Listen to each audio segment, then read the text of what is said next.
What we're going to do here is to do this topic. These are additional exercises, and this is the old number. In our textbook, it's called 1.3. The title is the same. Introduction to Problem Solving and Models. So we're looking over the 5-step strategy, translating to algebraic expressions, problem solving, and mathematical models.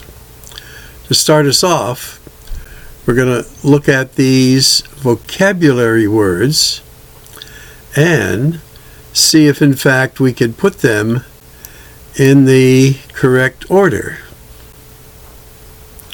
So again, we'll suggest that you pause the tape and read these over. The words are there, and fill them in. Now we can use other words to describe this, but these are the ones they give us. So again, read, reread. You want to familiarize yourself with what is going on. Then you're going to translate from English into algebra. You're going to solve the equation, carry out, check it, and then give an answer statement to see if in fact what you are answering is the question they're asking. As I mentioned in class, sometimes you end up solving for time when in fact they wanted distance. The distance formula is distance equals rate times time. And what you are allowed to do as you solve that problem is you will find time. Now, once you find the time and you know the rate, multiplying these two will give you the distance. All right, let's move it up and take a look at this next part. All right, again, we would suggest that you pause the tape and give these a shot. And what I'll use here is the letter N for the number. Notice in Math Lab, they're all often going to suggest a letter that you use. So we can do these together if you've had a chance to work some of them out. 5 less than some number. Well, there's the number. And 5 less. 10 more than 28% of some number. Well, 28%, we convert it to a decimal fraction. 28% of some number, and then 10 more.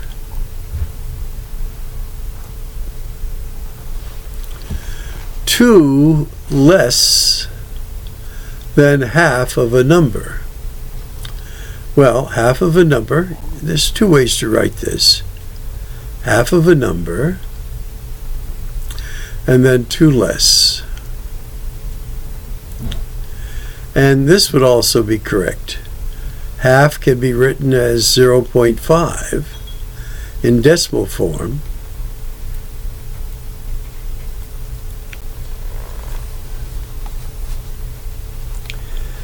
Four more than the product of 2 numbers. Now, here we have to suggest the 2 numbers. And instead of using n this time, when we use 2 numbers, we often use x and y. This would be the product of 2 numbers. And again, you can use any letter, and then 4 more. And we're working on converting English into algebra. These are the ones I put up on the board in class. We didn't really have time to get to them as we were checking your homework logs. But they don't want you to solve these. They just want you to set them up and how to set them up. So pause them, give them a little time, and then we'll work them. So we have an airplane that's traveling this much in still air, but it encounters a headwind. So a headwind slows you down because it's going against what you have. So what will be in essence, the real rate of the plane? Well, it would be 320 minus the headwind, and we put that in parentheses because that's our new rate of the plane. And then how long will it take to travel this many miles? Well, we can do this. This becomes 280. And what can we use for time? Well, we can use t equals, it's going to travel this distance. And this is a formula we had mentioned. Distance equals rate times time. So there's our rate. We don't know the time. That's what they're asking us. And we know the total distance. All right, let's go on to number 11. We had one like this in class. Let's look at it. A 10% discount on further orders. If with the discount it costs this, what would have been the original cost? Well, the original cost, we can make a little picture, is going to be this. This is 100%. Now, from this, we're going to take away a discount of 10%.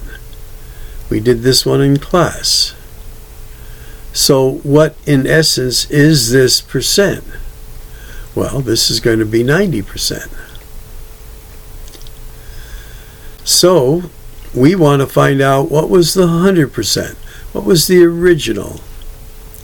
So we're going to say X was the original price. So we go 90% of this. And that equals your discounted price of $135. And again, they're not asking us to solve these, just to put them in an equation.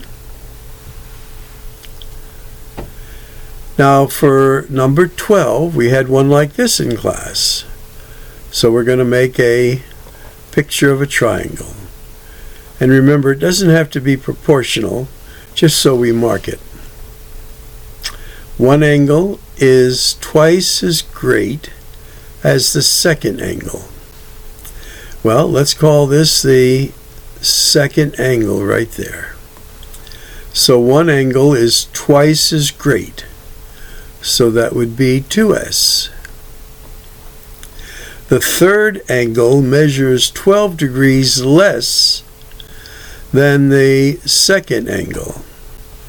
So there's the second angle, and the third angle is the second angle minus 12 degrees.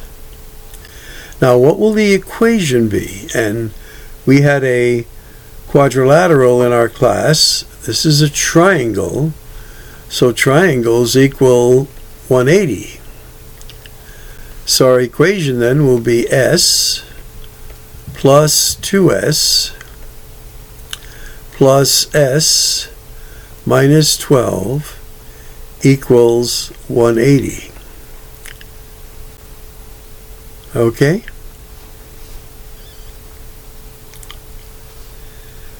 Let's go on. Pause the tape, take a look at these.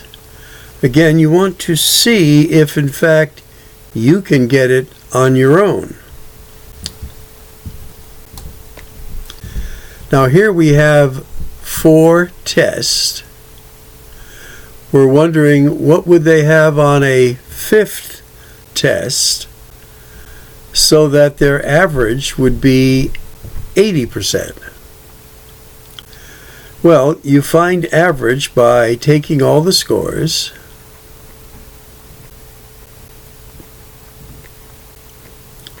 and adding them all up.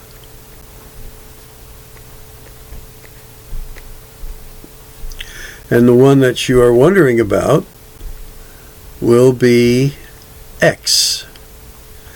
And you find the average by dividing them by the number of scores that you have. And you have 5 scores. And you want this average to equal 80%.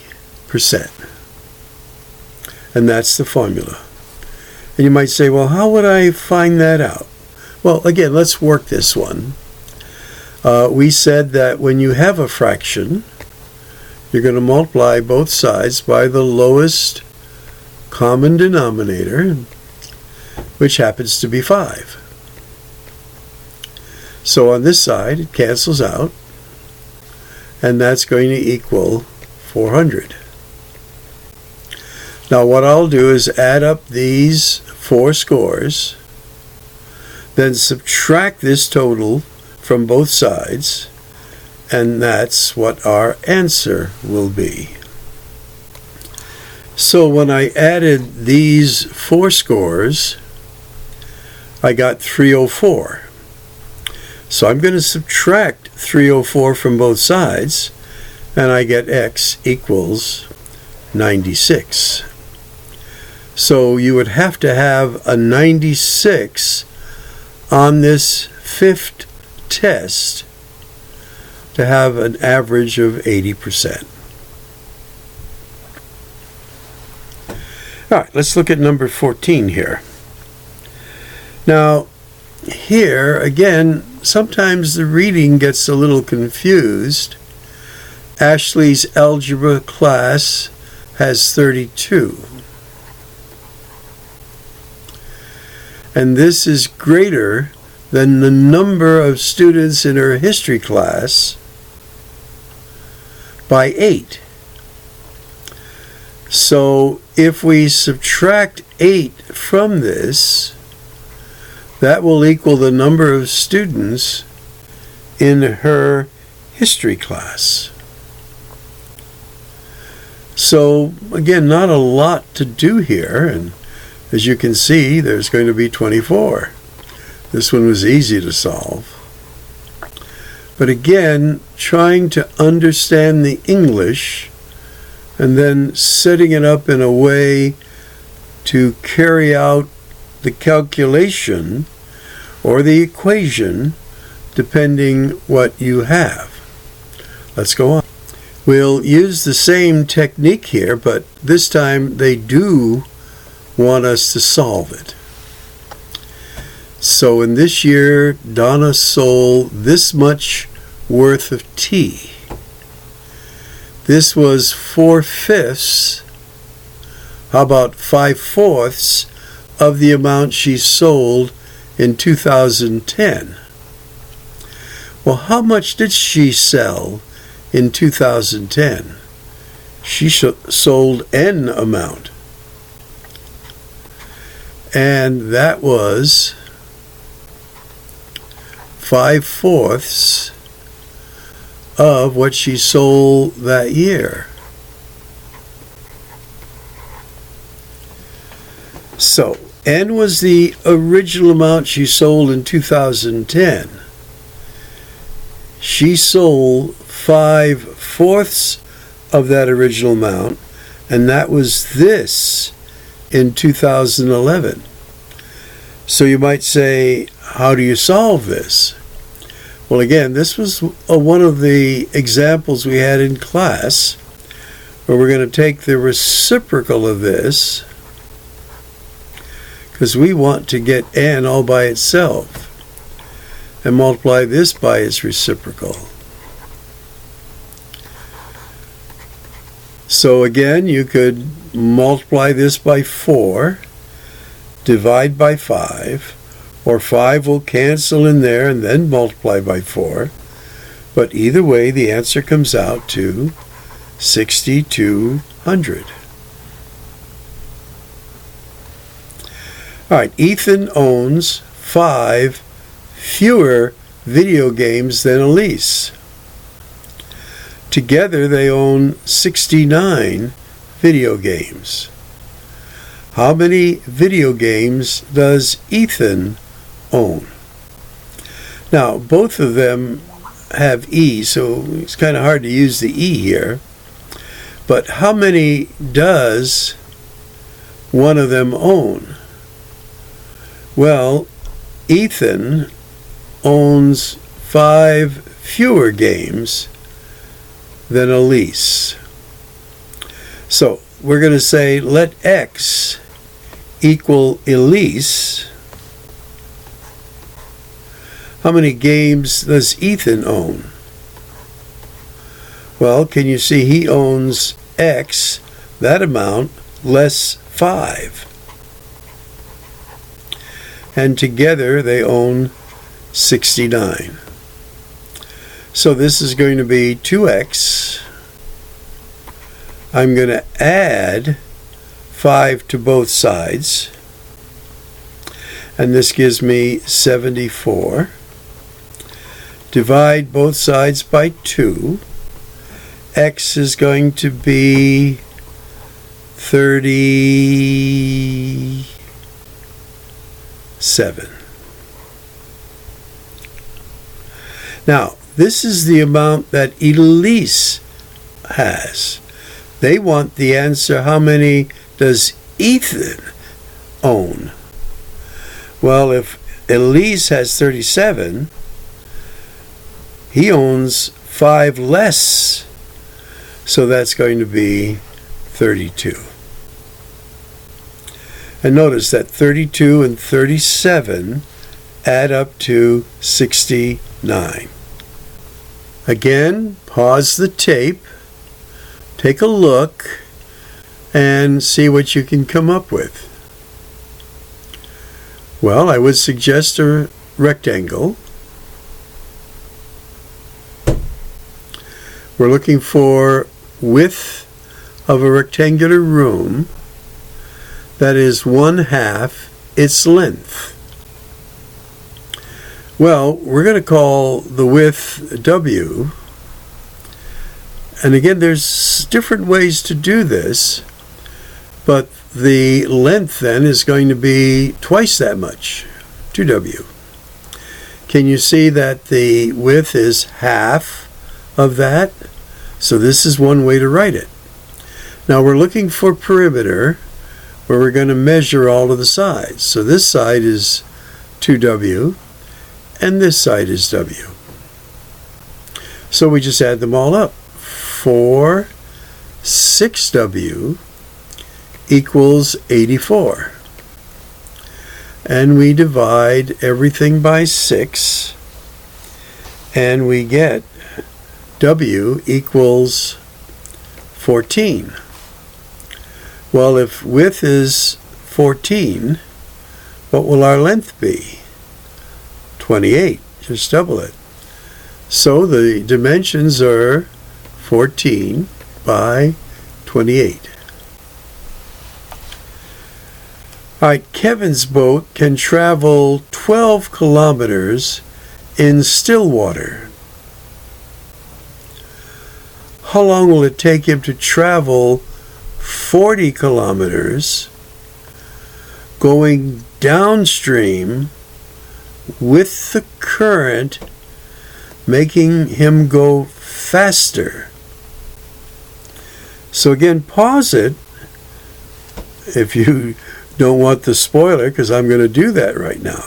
So what's his real speed? It's going to be 12 plus the speed of the current. And T, we had one just like this, and that's going to equal 40. So this is rate times time equals distance. So our rate in actual is 15 times the time we don't know. So it'd be 15t equals 40. Put the right number there. So t equals, divide both sides by 15. And that's going to be 8/3 hours. Or 3 goes into there twice, 2 and 2/3 hours. And either way would be acceptable. All right, we're going to wrap that up. Keep it to about 21 minutes.